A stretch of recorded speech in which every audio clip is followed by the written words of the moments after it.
السلام علیکم، welcome to another video. میں امید کرتا ہوں آپ سب خیر خیریت سے ہوں گے۔ اگر آپ ہارر سٹوریز کو سننا پسند کرتے ہیں تو پلیز اس چینل کو سبسکرائب کر لیں تاکہ آنے والی تمام ہارر سٹوریز کی اپڈیٹ آپ کو مل سکے۔ تو چلیے شروع کرتے ہیں ہماری آج کی کہانی۔ یہ واقعہ میرے دوست کا ہے۔ وہ بتاتا ہے کہ جب بارش ہوتی تھی تو میں اکثر اپنا بستر اٹھا کر چھت پر سونے چلا جاتا تھا۔ اس میں سونے کا مزہ ہی کچھ اور تھا۔ اس نے بتایا کہ ایک دفعہ سب گھر والے چھت پر سو رہے تھے۔ گرمیوں کے دن تھے۔ اچانک رات کو بارش ہونے لگی تو سارے اپنی چادریں تکیے سنبھالے نیچے بھاگے، مگر میری عادت تھی کہ میں نیچے کی چٹائی اپنے اوپر ڈال کر سوتا رہتا تھا جب تک بارش زور نہ پکڑ لیتی، کیونکہ مجھے ایسے بہت اچھا لگتا تھا۔ اس رات بھی سارے گھر والے نیچے چلے گئے تھے اور میں اکیلا چٹائی ڈالے سو رہا تھا۔ میں نیند میں تھا کہ اچانک مجھے دو بلیوں کی لڑنے کی آوازیں آنے لگی۔ لڑتے ہوئے ان کی آوازیں بہت بری لگ رہی تھی۔ وہ لڑتے ہوئے چھت کی چار دیواری پر دوڑ رہی تھی اور آوازیں اتنی بھیانک تھی کہ مت پوچھیے۔ پہلے سوچا کوئی جوتا اٹھا کر ان کو بھگا دوں، پھر سوچا کہ میں اندھیرے میں جوتا کہاں ڈھونڈوں گا۔ تھوڑی دیر بعد خود ہی لڑ کر تھک جائیں گی اور چلی جائیں گی۔ وہ اچانک خاموش ہو گئی۔ میں دوبارہ نیند میں چلا گیا۔ تبھی ایک بلی کی زوردار چیخ میری چارپائی کے عین نیچے سے آئی اور میں اچھل پڑا۔ میں نے چارپائی کے نیچے جھانکا مگر وہاں کچھ بھی نہیں تھا۔ ادھر ادھر نظر دوڑائی مگر وہاں بھی کوئی نہیں تھا۔ میں نے سوچا کہ شاید میرے اٹھتے ہی اس نے ساتھ والے گھر میں چھلانگ مار دی ہو اور وہاں چلی گئی۔ میں نے جوتا اپنے پاس ہی رکھ لیا کہ اب اگر آئے تو اس کو نہیں چھوڑوں گا۔ میں دوبارہ لیٹ گیا اور خود کو پرسکون کرتے کرتے تھوڑی دیر بعد دوبارہ نیند میں چلا گیا۔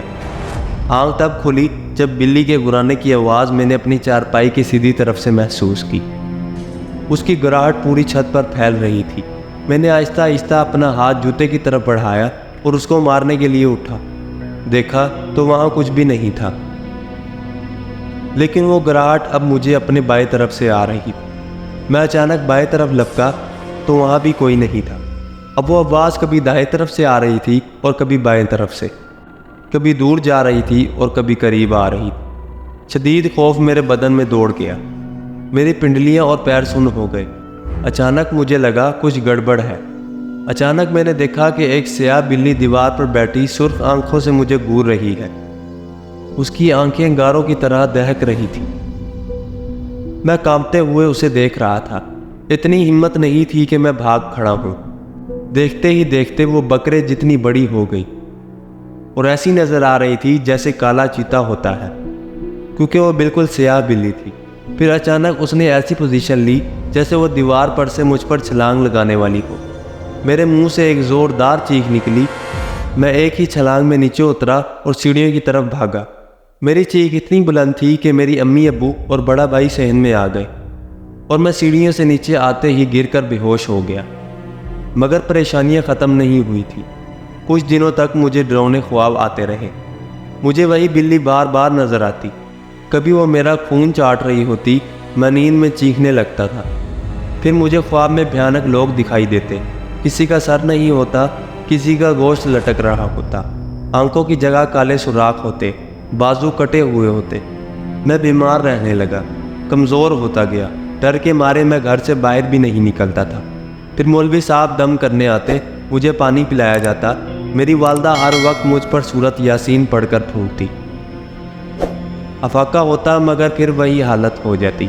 بیٹھے بیٹھے چینخیں مار کر بے ہوش ہو جایا کرتا تھا۔ ایک روز میں بیٹھا پڑھ رہا تھا کہ کسی کام سے کمرے میں اپنی امی کے پاس گیا۔ مجھے ایک دم ڈر سا لگا۔